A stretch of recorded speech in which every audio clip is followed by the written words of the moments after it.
to the Chipotle Mexican Grill First Quarter 2024 conference call. All participants will be in a listen-only mode.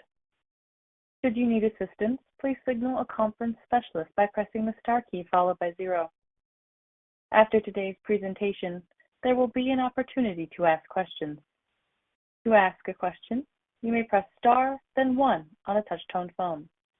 To withdraw your question, please press star, then 2. Please note, this event is being recorded. I would now like to turn the conference over to Cindy Olsen, Head of Investor Relations and Strategy. Please go ahead. Hello, everyone, and welcome to our first quarter fiscal 2024 earnings call. By now, you should have access to our earnings press release. If not, it may be found on our investor relations website at ir.chipotle.com. I will begin by reminding you that certain statements and projections made in this presentation about our future business and financial results constitute forward-looking statements. These statements are based on management's current business and market expectations, and our actual results could differ materially from those projected in the forward-looking statements. Please see the risk factors contained in our annual report on Form 10-K and in our Forms 10-Q for a discussion of risks that may cause our actual results to vary from these forward-looking statements. Our discussion today will include non-GAAP financial measures. A reconciliation to GAAP measures can be found via the link included on the presentation page within the Investor Relations section of our website. We will start today's call with prepared remarks from Brian Niccol, Chairman and Chief Executive Officer, and Jack Hartung, Chief Financial and Administrative Officer, after which we will take your questions. Our entire executive leadership team is available during the Q&A session. And with that, I will turn the call over to Brian. Thanks, Cindy, and good afternoon, everyone. The momentum in the business continued in the first quarter as we delivered 7% comp sales growth, driven by over 5% transaction growth. Our strong sales trends were fueled by our focus on improving throughput in our restaurants, as well as successful marketing campaigns, including spotlighting barbacoa and the return of chicken al pastor as a limited-time offer. For the quarter, sales grew 14% to reach $2.7 billion, driven by a 7% comp. In-store sales grew by 19% over last year as throughput reached the highest levels in 4 years. Digital sales represented 37% of sales. Restaurant-level margin was 27.5%, an increase of 190 basis points year over year. Adjusted diluted EPS was $13.37, representing 27% growth over last year. And we opened 47 new restaurants, including 43 Chipotlanes. The strength in our business has continued into April, and as a result, we are increasing our annual comp guidance and now estimate comps in the mid to high single-digit range for the full year. Now let me shift to an update on our 5 key strategies that help us to win today while we grow our future.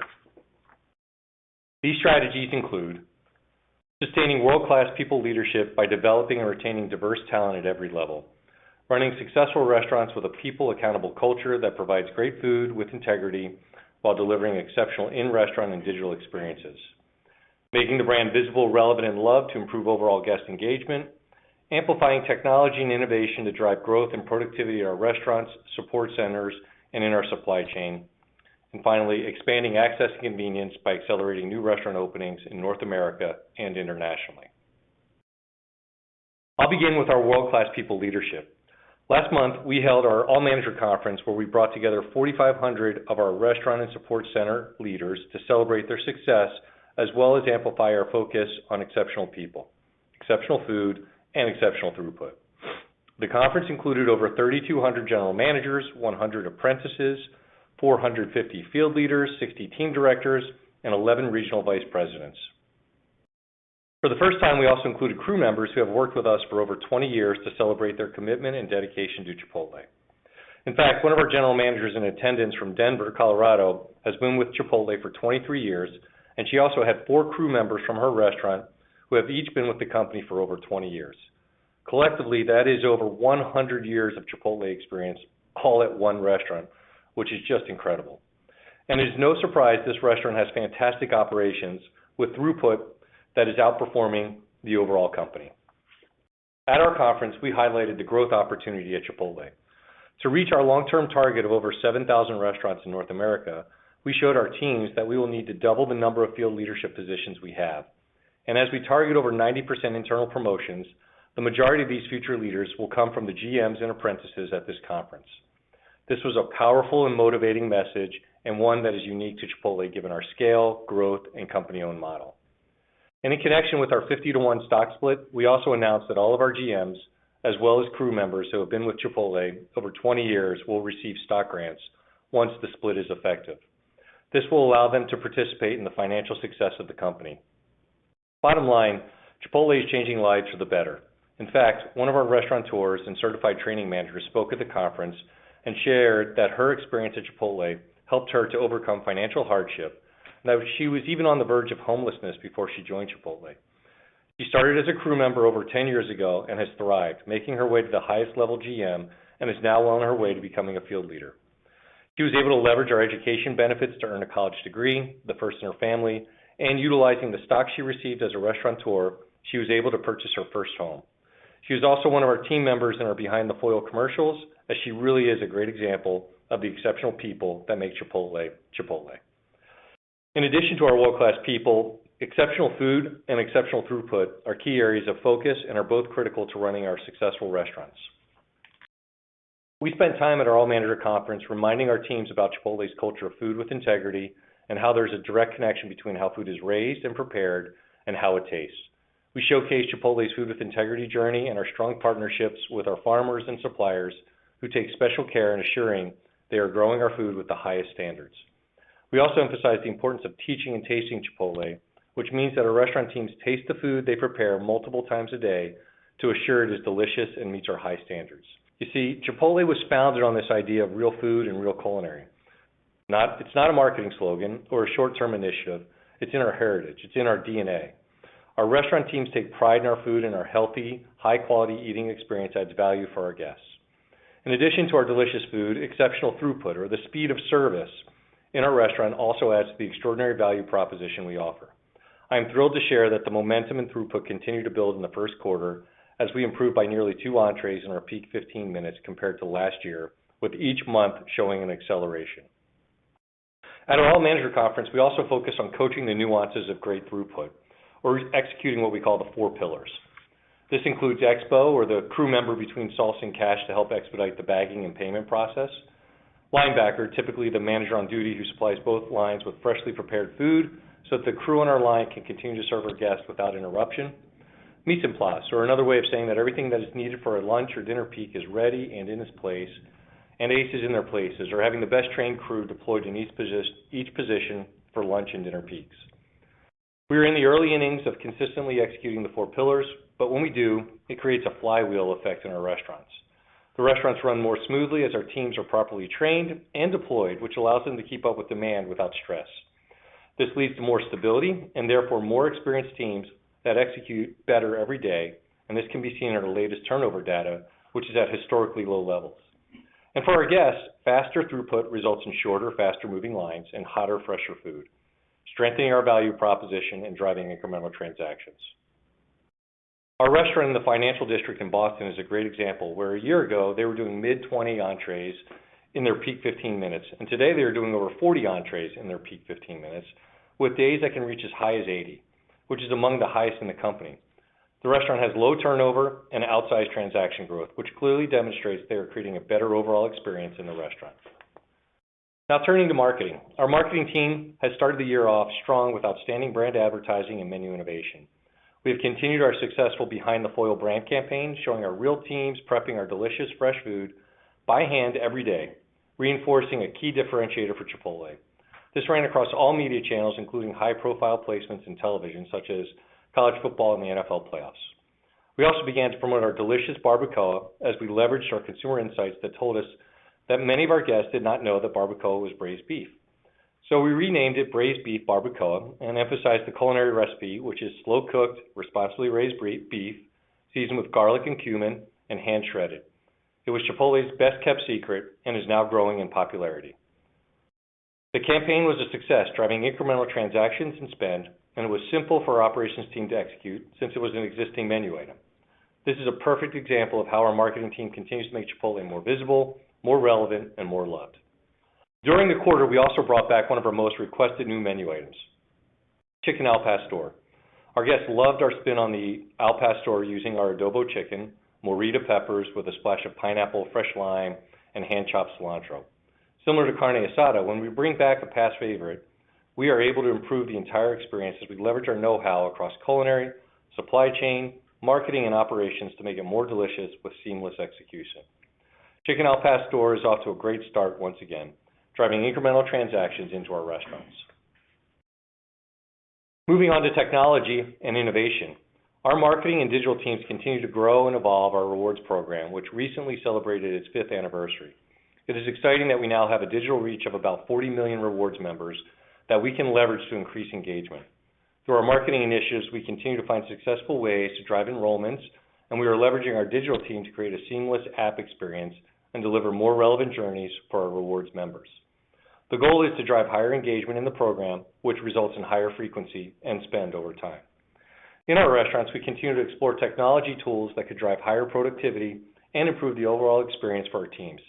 This includes things like forecasting and deploying labor, recruiting new crew members, preparing our fresh food, and automating the preparation of digital orders. In fact, at our All Manager Conference, we showed our teams the latest version of our automated digital make line and Autocado, which cuts, cores, and peels avocados. And as we discussed last quarter, we are excited to get both into a restaurant later this year as part of the stage gate process. Our final strategic priority is expanding access and convenience by accelerating new restaurant openings in North America and internationally. We remain on track to open 285 to 315 new restaurants this year, mostly in North America. We continue to see strength in openings across geographies and location types, including urban, suburban, and small towns. Additionally, our development team is making progress to smooth the cadence of openings throughout the year, with the number of restaurants under construction up meaningfully to last year. Outside of North America, I am delighted to share that we opened our first restaurant in Kuwait with the Al-Shaya Group, which marks the first time we've entered a new country in over 10 years. This was a highly collaborative effort between the Al-Shaya Group and our Chipotle teams across culinary, food safety, development, operations, and supply chain to successfully launch Chipotle in a brand new market with the same food quality standards and customer experience that we have in North America. Although it is very early, the opening was strong, and we look forward to continued success and many restaurants across the region with the Al-Shaya Group. Moving to Europe, as you may recall, we brought over one of our top operators about a year ago who helped to identify areas of opportunity, including better aligning our training tools, systems, and culinary with our North American operations where it makes sense and is feasible. We have made nice progress aligning the culinary and are beginning to better align the operations, including a recent change in leadership structure as we expand the role of our Canadian leader to oversee both Canada and Europe. Over the last 5 years, Canada's economics have improved to be on par with the U.S. In fact, Canada is leading our company in many key operational KPIs, including throughput. The successful approach of aligning the local strategy with our overall operational vision and diligently overseeing execution of Chipotle standards has set up Canada for rapid expansion. We see many similarities between the European operation today and the Canadian operation 5 years ago. The new leadership team in Europe, including 2 top operators from the U.S., will take a similar strategic approach to improve economics and unlock Europe's growth potential. In closing, the strength in our business, including transaction-driven comps, is due to the collective hard work of our 120,000 employees who are results-driven, passionate about our purpose of cultivating a better world, and excited for our growth opportunities ahead. At our All Manager Conference, I highlighted the importance of people development as it represents one of our greatest strengths. Seeing our leaders all in one place was inspiring, and their personal growth stories are a real and a key ingredient to Chipotle's success and future growth. This makes me more confident than ever that we have the right people and the right strategy to achieve our long-term goals of more than doubling our restaurants in North America and expanding internationally. As I've said in the past, I believe the next Chipotle is Chipotle. And with that, I will turn it over to Jack. Thanks, Brian, and good afternoon, everyone. Sales in the first quarter grew 14.1% year over year to reach $2.7 billion as sales comp grew 7%, driven by over 5% transaction growth. Restaurant level margin of 27.5% increased about 190 basis points compared to last year.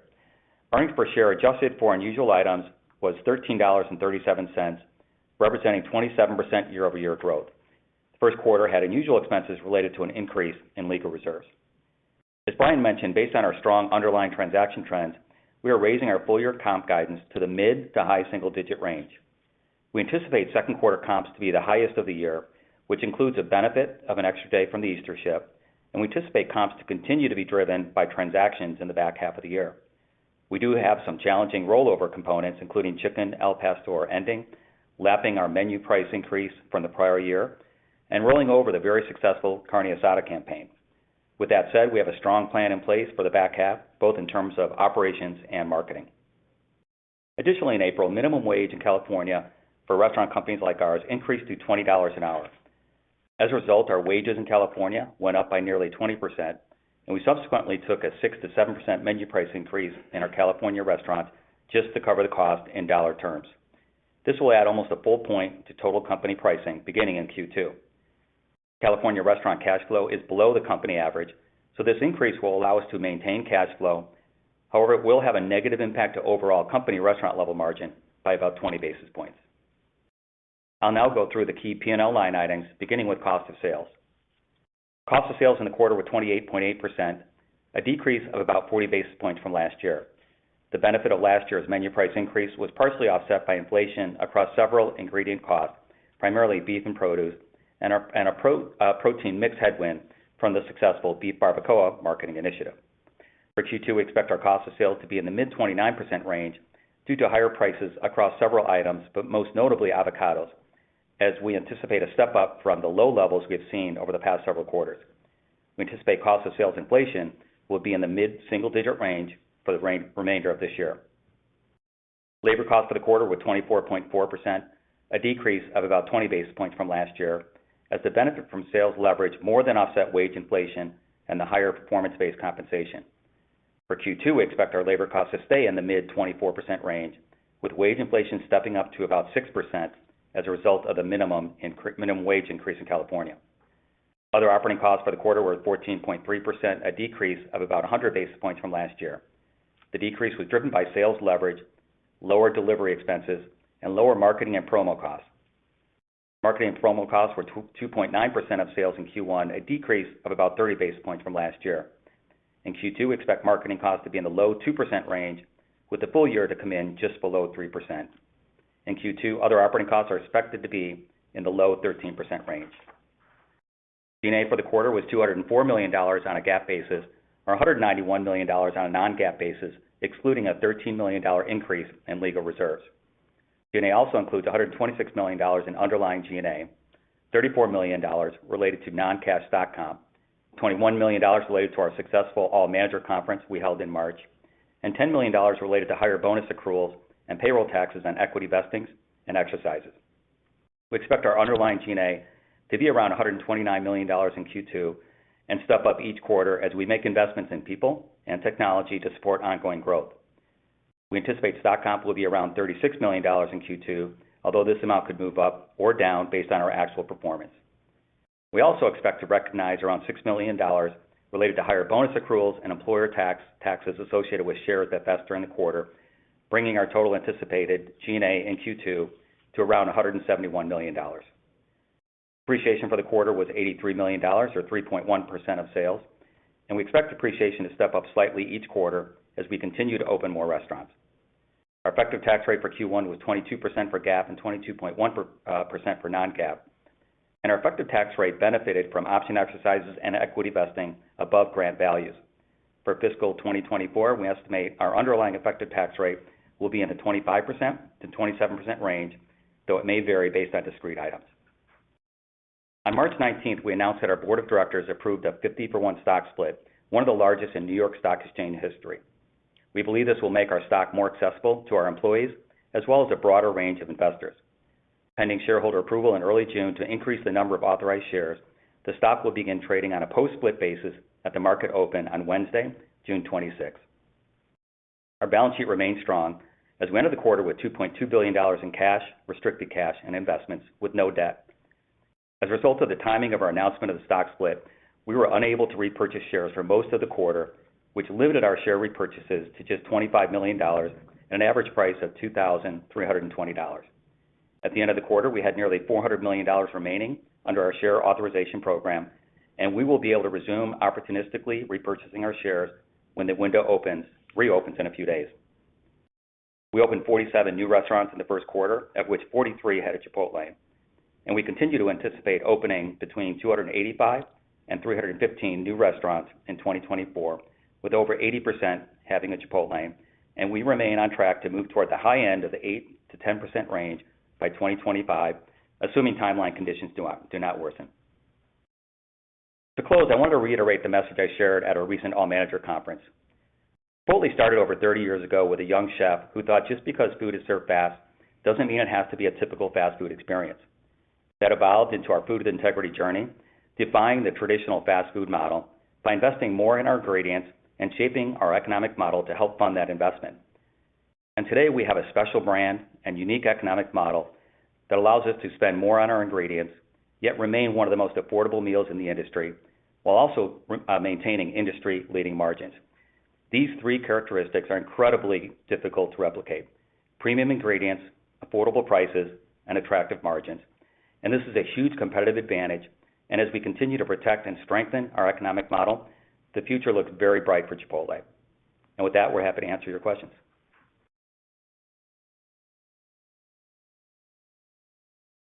We will now begin the question and answer session. To ask a question, you may press star, then 1 on your touch-tone phone. If you are using a speakerphone, please pick up your handset before pressing the keys. If at any time your question has been addressed and you would like to withdraw your question, please press star, then 2. In the interest of time, please limit yourself to one question and one follow-up.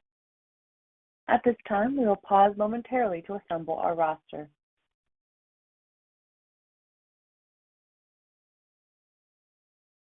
The first question today comes from David Tarantino with Baird.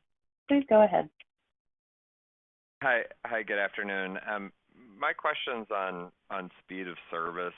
And Brian, I think you mentioned that you improved in Q1 by 2 transactions, which I think is the biggest improvement we've seen in quite some time. So I guess the first question is, could you maybe elaborate on the factors that drove such a sharp improvement? And then secondly, could you maybe give us an update on where you think you are exiting the quarter, entering the first or the second quarter, versus where you ultimately want to be? How much progress, I guess, relative to the ultimate goal did you make in the last 3.5 months? Yeah. So thanks, David. Well, first, I got to give a big, kind of applause to our operators. We've really done a great job, I think, of staffing, scheduling, and deploying, and then really executing against our 4 pillars of great throughput. So the nice thing that happened is we saw, frankly, a step up almost every month, and we continue to see progress as we, are now in the month of April. In fact, if you remember this, David, we were talking probably in 2023 about being in the low 20s, and we wanted to get into the mid-20s. The good news is we're finally closing in on those mid-20s, and we're starting to see certain days push high 20s.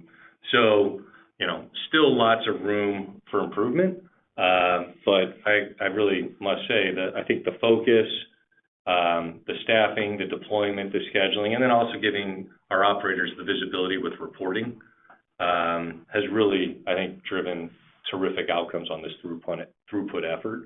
And we're really excited about where we can go from here.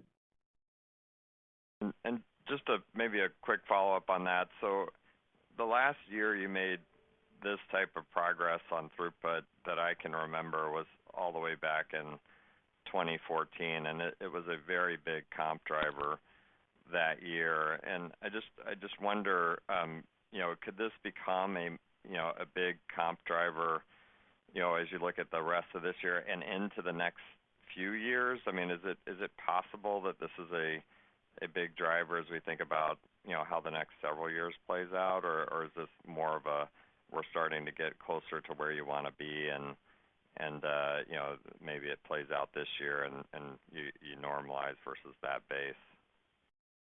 Yeah, no, you're exactly right, David. So 2014 was kind of our high water mark on throughput, and we believe we've got years of opportunity in this.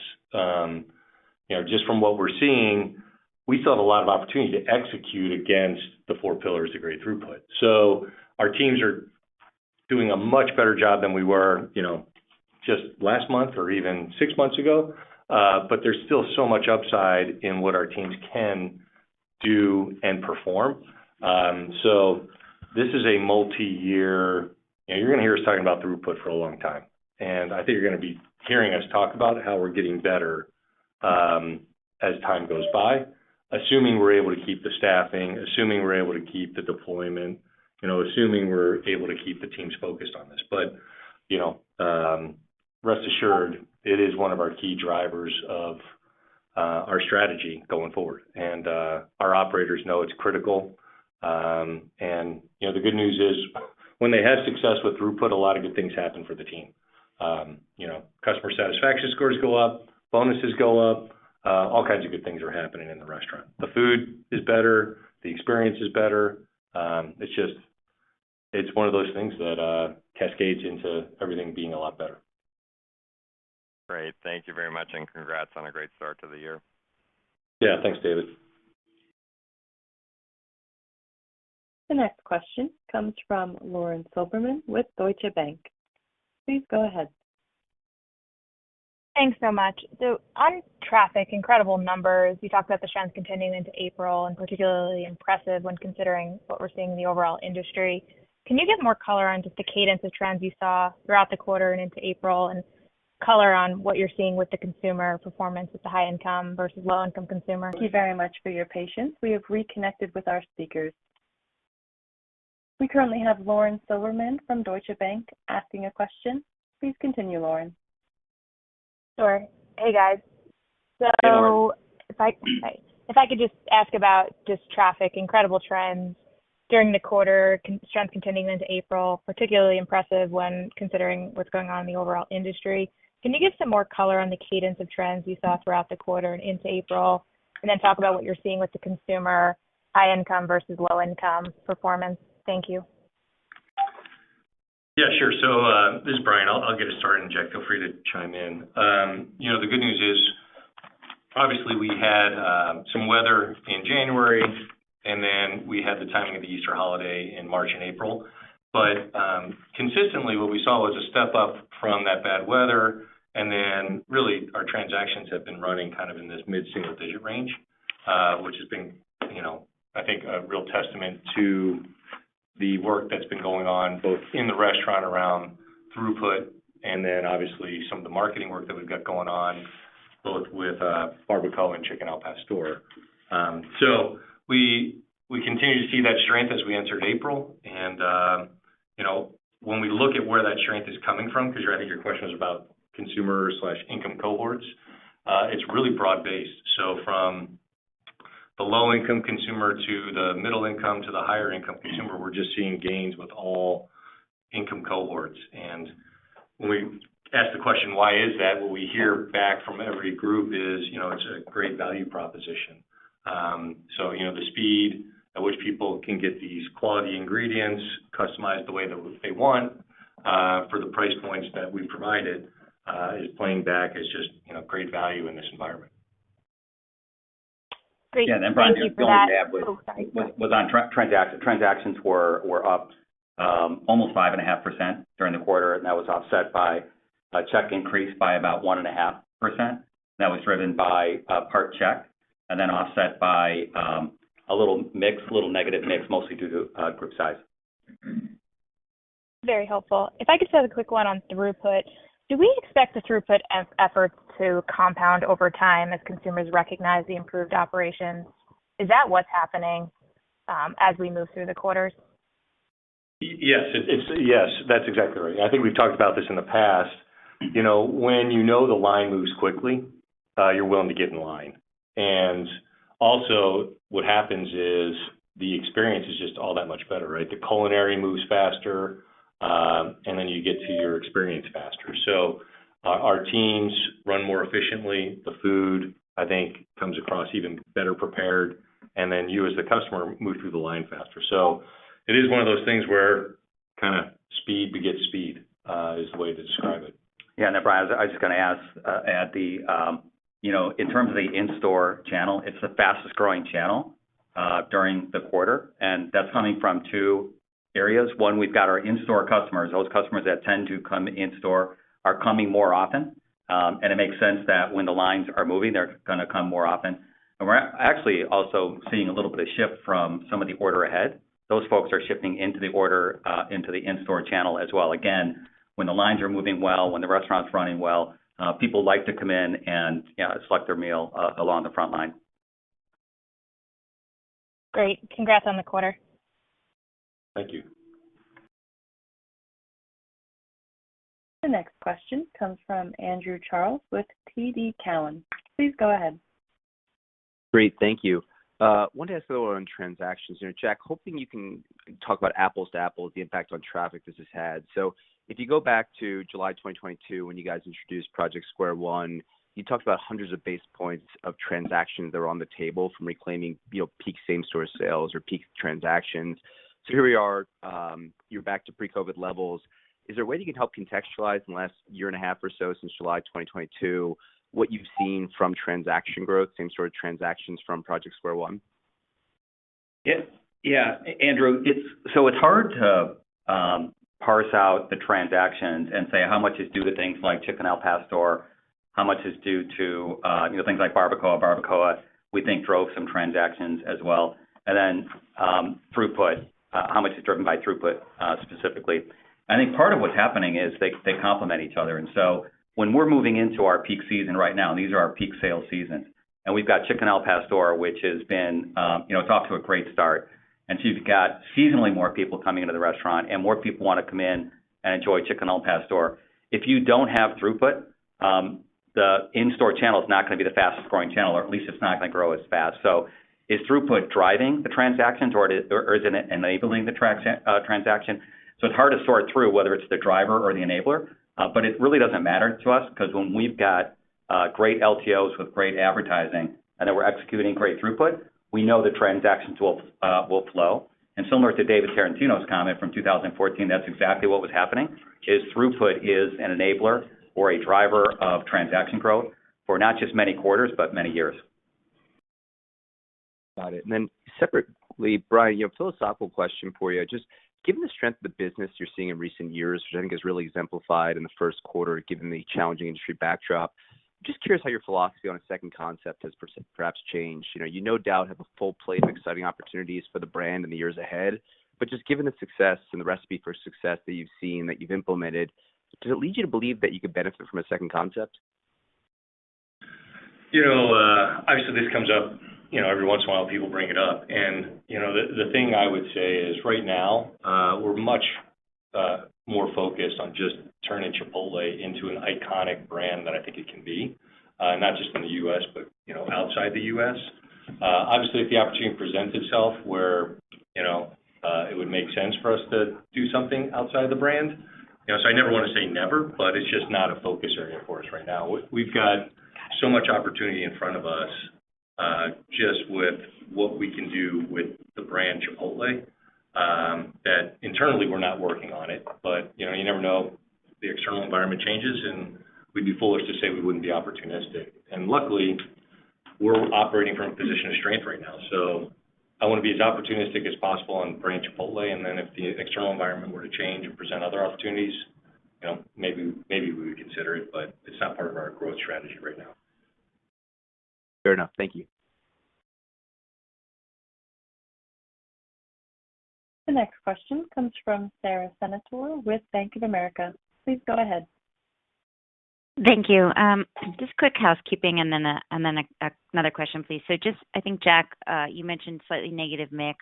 Can you clarify, was pricing this quarter? I think it was just under 3%, like 2.8, something like that. And then what does that mean for 2Q now that you've taken the price increase in California? So that's just the sort of modeling question.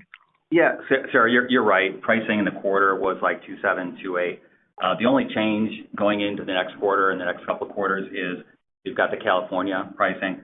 That's somewhere around 100 basis points or a little bit less. So Q2 and Q3 will be somewhere in that 3.5% range, and then Q4 will fall off and be more in that 1.5% range because we'll compare against last year's pricing. Great. Thank you. Very helpful. And then I wanted to ask about sort of the store mix, which is, you're seeing a shift towards in-store. Does that have any? I know you said group size is still falling a little bit, presumably from the lower delivery, but do you see any impact from shifting to in-store? I'm thinking more, possibly positive from better attach for like beverages, for example.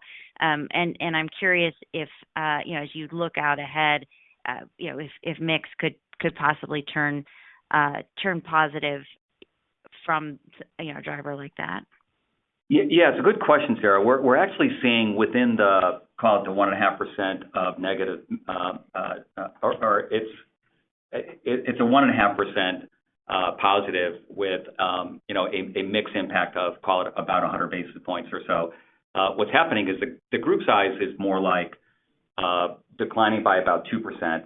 We actually do have additional side attachment, but we're seeing the side attachment grow in both digital and in restaurant, and we are seeing the side attachment increase faster in restaurant than the side. So there is a positive factor there. It's less from drinks though. It's more with extra meats, it's chips, it's queso. So we're getting a better attachment in both channels, and it is getting better even in the in-store channel.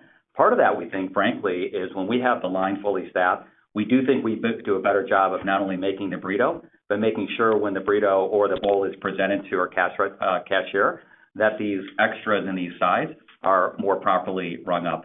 Drinks have been relatively steady. We're not seeing a big shift in drinks. Okay, got it. Thank you. So kind of the opposite of the check management that we're seeing elsewhere. Thank you very much. Correct. The next question comes from Jon Tower with Citigroup. Please go ahead. Great. Thanks for taking the question. Just a couple. First, maybe as we think about that path to $4 million AUVs that you've spoken about before, can you help us just maybe think about even your average customer frequency today and how that compares to the rest of maybe some of your competitive set out there for just your average customer? Yeah, I don't know how to think about our frequency relative to some competitive opportunities out there. What I can tell you is the folks that are in a rewards program, we see with their high engagement, we see higher, spend and more frequency. And then also what we're seeing in the business, which I think is really nice to see as a result, I think the efforts both in better operational execution and I think our advertising around just the base business, this idea of real ingredients, real culinary, fast customization, we're just seeing the base business grow. So, obviously we love what Chicken al Pastor does for us as far as menu variety. Obviously we love the fact that we're able to re-hit barbacoa, which is within our existing business. But the thing that's been nice about the cadence of marketing and news combined with, I think, great operational executions, we're just seeing the base business grow. So we're getting more new users, we're getting existing users to come more often, and it's a great recipe to grow your core business in all the various ways we've talked about, right? From marketing to digital to operations. Great. Maybe just pivoting a little bit on you. Can you talk about the Canadian market and specifically about the potential you think for that over the long term? And then, expanding, I think you had mentioned earlier the idea that Europe looks a lot like Canada 5 years ago, but do you feel like you can, given everything you've learned in Canada, implement a lot of what you've taken there and apply it to Europe such that, the timeline around getting growth in Europe will be a lot faster versus what you saw in Canada? Yeah, look, I mean, we're delighted with what's happened or what's occurred in Canada. 5, 6 years ago, we were struggling to make the unit economics look very compelling. Now they're very compelling. It's right there with the U.S. And as a result, that business is closing in on 50 restaurants, and pretty soon we'll have 100 restaurants up there. And then I think we'll be talking about having hundreds of restaurants in Canada, which is really exciting. To answer your question on Europe, yeah, look, I think our belief is we've learned a lot on what we've had to do in Canada to get that business to perform. We're taking that leadership there, giving her the opportunity to oversee our Europe business, take those lessons learned and apply it. And then at the same token, we're taking what we think are some of our best operators in the U.S., giving them the opportunity to grow by working in our European business. So, the timeline, I don't know what the timeline's going to be, but I am feeling optimistic that, we've got the right operators, the right leadership, and then, look, the proposition is compelling, right? Clean food, great culinary, done fast, with high levels of customization, that resonates. So, I'm optimistic about where we go from here, for all the reasons I just mentioned. Got it. I appreciate you guys taking the questions. The next question comes from Dennis Geiger with UBS. Please go ahead. Great. Thank you. And Brian, I wanted to follow up on your comment there that the incremental traffic or visits are coming both from existing customers coming more as well as from new customers. I don't know if you have this granular level of detail, but I'm curious if you have a sense maybe from where, maybe it's everywhere, but if it's QSR, if it's other fast casual, any sense, are you picking it up more at lunch, the incremental visits and customers, more at dinner? Is there any other level of granularity to kind of, help explain some of the success and maybe where it's coming from as it shifts to you folks? Not really. I mean, the good news for us is it's pretty broad-based, right? It's coming across all income cohorts. It's coming across lunch and dinner in the afternoon. So it's not like there's one thing that I would identify as like this change in consumer behavior. I think the one big change for us is we're performing a lot better in giving people the experience that they actually want from Chipotle. I think you've heard us talk about this time and time again. Exceptional food, exceptional people, exceptional throughput. And I think we're just getting better at each of those things. And the good news for us is we have an opportunity to be even better than we are today. And then you layer in what I talked about earlier as it relates to marketing, both talking about, the brand itself and then some of this menu news. It's one of those things that builds on itself, right? Great digital programs, great marketing programs become much more effective when we're executing operations at a higher level. And I think that's what's happening. That's great. And then just on the menu innovation follow-up, just given the success you've seen as you bring back past favorites, as it relates to the go forward, given the success that you've seen in recent years from that strategy, has that shifted at all how you think about menu innovation going forward as it relates to bringing back past favorites versus some newer items? And any shift there for you and for the team? Thank you.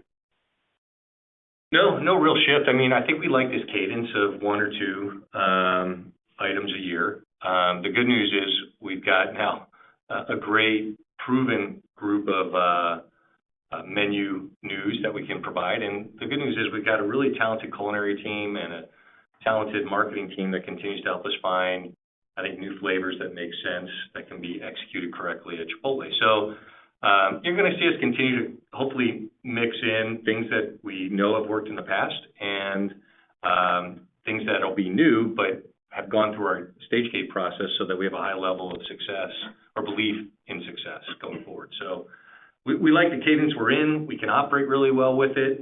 And, it seems to be resonating with our customers. So we want to keep doing what's working. Thank you and congratulations. Thank you. The next question comes from John Ivankoe with J.P. Morgan. Please go ahead. Hi, thank you very much. I wanted to get an update on some of the near-term operational initiatives that you've talked about before, the clamshell, avocado, hype, and just kind of where we are in the stage gate process. And if you can put that in the context of kind of an updated, funding of the Cultivate Fund, what types of opportunities that you're looking for the next phase of opportunities to overall accelerate the Chipotle brand. Thanks. Yeah, sure. So obviously all this stuff is really exciting. The dual-sided grill, we've expanded to a few more restaurants, specifically our high-volume restaurants. We think that's not only a great unlock for, consistency in the culinary of our proteins and meats, but it's also a nice unlock for our high volume restaurants, because you can cook the chicken faster. It allows the teams then to, start prep closer to when we want to serve customers, which is really exciting. So we're continuing to test and learn on that front. We've also made some nice progress on the energy usage associated with it, which was something that was a bit of a barrier. On Hyphen and Autocado, I'm happy to say we've got both of those units back in our Cultivate Center for a couple prototypes in, and we are feeling really good about getting those into a restaurant probably in the back half of this year. And then there's a lot of other things happening too, both on like forecasting, deployment, tools to help our team members cut veggies more efficiently, more effectively. So there's a lot of good things happening behind the scenes, and I'm optimistic about what some of these things can do for our team members to give them a better experience, which then I know translates into better culinary and then ultimately better experiences for our customers.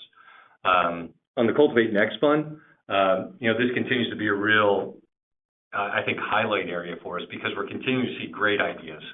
And these great ideas are all the way from different ways to fertilize, to weeding in the fields, to different ways to actually deliver food or oils.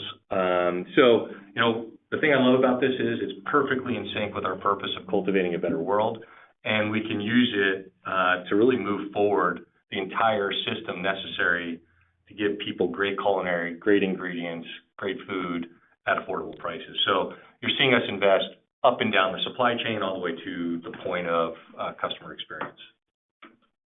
Thank you. The next question comes from Sharon Zackfia with William Blair.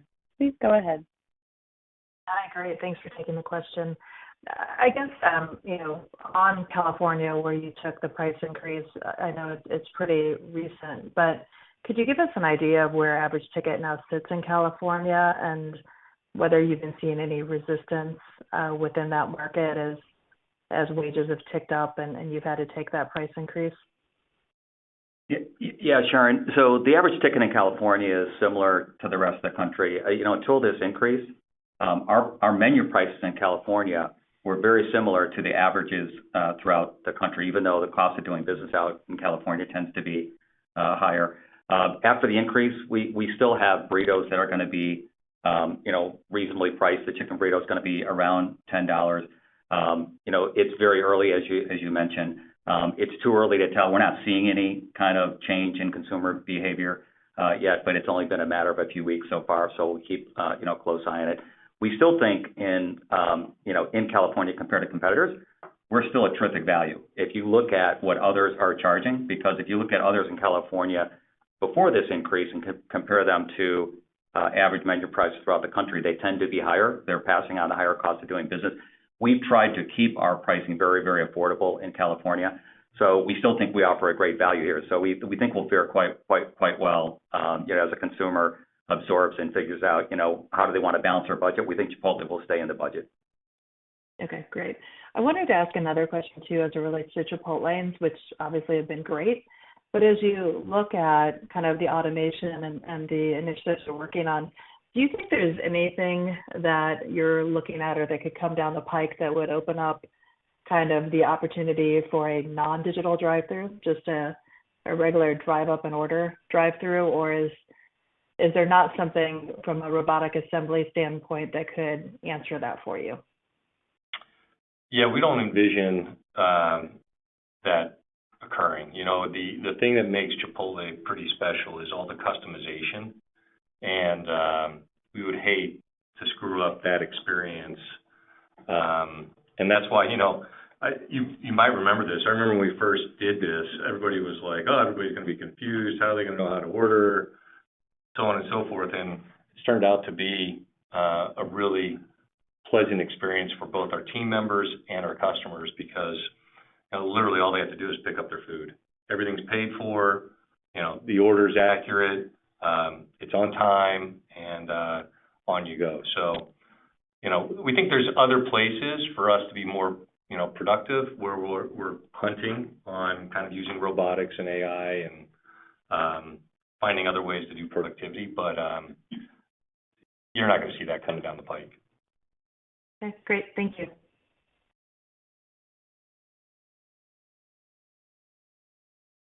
The next question comes from Brian Harbour with Morgan Stanley. Please go ahead. Yeah, thank you. Good afternoon. I had a question just on your comments about the rewards program. Obviously, you continue to add people to that, but the effort to kind of drive engagement on a same user basis. I know you've worked on personalization of offers and such. Have you seen that kind of showing? Have you seen pretty nice improvements in frequency, or anything you can say just about what you've observed kind of from the same user base of rewards members? Yeah, I think one of the things that's pretty interesting that over the last, I'd say, couple months has really worked well for us is kind of between machine learning and AI. I'm not sure what the right label is here, but we've figured out how to identify somebody that might go less frequent so that we can keep them in the mix. And that's proving to be pretty powerful. Still a very small cohort that we're learning on, but the good news is we're seeing nice progress with that cohort that I'm optimistic, kind of in our stage gate process, we'll take that learning and figure out how to apply it on a much bigger scale so that then you can feel it across the digital business. But it's those types of things where I think the team's doing a nice job of commercializing the data in a very effective way that ultimately for the customer, it feels like more personalization, more relevance, therefore you keep the engagement up. And then obviously when we keep the engagement up, we see the higher spend and the more frequency. Okay, got it. The other comment you made, Brian, just about forecasting and deployment in restaurants. So, it's not just equipment, it's also kind of that piece of it, which, I assume you're referring to kind of the software tools that you've put Correct. there. Is that, what have you seen from that so far? Has that made a big difference in your opinion on throughput and kind of staffing? Could you say more about that? Yeah, definitely. Look, I think one of the things that's happening is because we're getting better at forecasting, better at deploying, better at the scheduling, the job is becoming a better job, right? And one of the ways you see it is in our turnover numbers, right? Our turnover numbers are the lowest they've ever been. We've got some regions well below 100% turnover at the crew level, which I've never seen in my time in this industry. I think some of the lowest numbers I've ever seen, frankly, at Chipotle. And, to be in that 100% range, I think is a testament to us making the job a better experience for our team members. I say this all the time to our folks, and I said this at our AMC. Our folks show up at work wanting to succeed. The more we can do to surround them so that they have a successful day, the better they feel about the job, the better they feel about the experience that they're giving. Nobody likes to show up and be out of chicken when a customer gets to that point. And so the more we can do to ensure, they prep correctly, they're staffed correctly, they're deployed correctly, the better the experience is going to be. And I think we're starting to see that in the turnover numbers. We're starting to see that in, frankly, just the performance at throughput, right? The ultimate kind of metric to see, like, is the whole system really working? The whole system's working when we get great throughput. And, I'm delighted to see it happen. I talked about this a little bit in my prepared remarks. You really saw it coming alive at our AMC because when I had the opportunity to talk to people in the hallways or on our way to breakouts, I mean, people are just energized, man. They're fired up about this idea of being successful in their role, being successful as a leader. And that translates into the team. Everybody likes to be part of a winning team, and I think that's what's happening in our restaurants. We've got leaders that know they're leading winning teams. So we're going to do more of that. Thank you. The last question today comes from Chris O'Cull with Stifel. Please go ahead. Yeah, hi. Thank you. I had a follow-up related to execution during peak periods. And in particular, Brian, you've talked about helping teams in the stores have better visibility to know how they're performing in their 15 minutes so they can course correct, I think, in real time. Is this a fairly new system or dashboard tool that managers have access to? And then maybe to help us understand the opportunity, I was just wondering if you could tell us what's the difference between the number of entrees during 15-minute peaks for the top 20% and maybe the bottom 20% performers? Yeah, so to answer your first question, it is a new tool that we rolled out in January that gave them real-time visibility, which has been hugely powerful. You know, it's great because now when I visit restaurants and you ask people, hey, how are you doing? They can tell me what their best 15 has been so far. And a lot of them now are so well aware, like, hey, I know we can do better than that. So like we might have did 25 in the last 15, but I think we're going to do 35 in the next 15, which is really exciting to hear them have that type of visibility and have that type of clarity so that as a team, they know what they're all working towards. What was your other question? It was the range of throughput. Oh, the range to the top and bottom. Yeah, and I can take that one. We will see at the bottom, and these tend to be lower volume restaurants. You'll see restaurants that are doing in the mid-teens, call it. And then I don't think this is maybe the top 20%, but when we look at the top restaurants, which tell us what the potential is, Brian gave an example during the prepared remarks in Boston. We've seen as high as 80. We've seen some even higher than that. But I would say the top performing restaurants are consistently, or at least on the peak days, are going to be in that 40, 50 range. So it's a very wide range, and we're still towards the lower end of that range with a lot of potential ahead of us. Great. Thanks, and congratulations on a great start to the year. Yeah, thank you. This concludes our question and answer session. I would like to turn the conference back over to Brian Niccol for any closing remarks. Okay, thank you. And thanks everybody for the questions. Obviously, I appreciate the kind words of recognizing how we're off to a great start. Very proud of the momentum that the business has and really proud of what our operators are doing in our restaurants. I mentioned it in my prepared remarks, but it was so much fun to be at our AMC with all of our restaurant general managers, apprentices, field leaders, team directors, regional vice presidents, talking about the business. Everybody was clearly aligned on what the task needs to be at hand, which is great culinary, developing great people, great culture, great teams, right? And then ultimately getting great throughput for our customers. And I think you're seeing the power of focus, the power of alignment, and the power, frankly, of Chipotle's culture and great people in these results in the last quarter. Optimistic about where we go from here. You know, it's exciting to think about how we can double this business going from 3,400, 3,500 restaurants to 7,000 restaurants, getting to 4 million average unit volumes, and then continue to make great progress on throughput and surrounding, this brand, I think with great digital, great marketing, it's really an exciting moment for the brand and the company. And, we're just getting started, which is really makes this a lot of fun. So thanks for taking the time. It's great to see the business respond with transactions driving the comp. And, we're going to stay focused on what we know works. So we'll talk to you guys in a couple months. Thanks, everybody. The conference is now concluded. Thank you for attending today's presentation. You may now disconnect.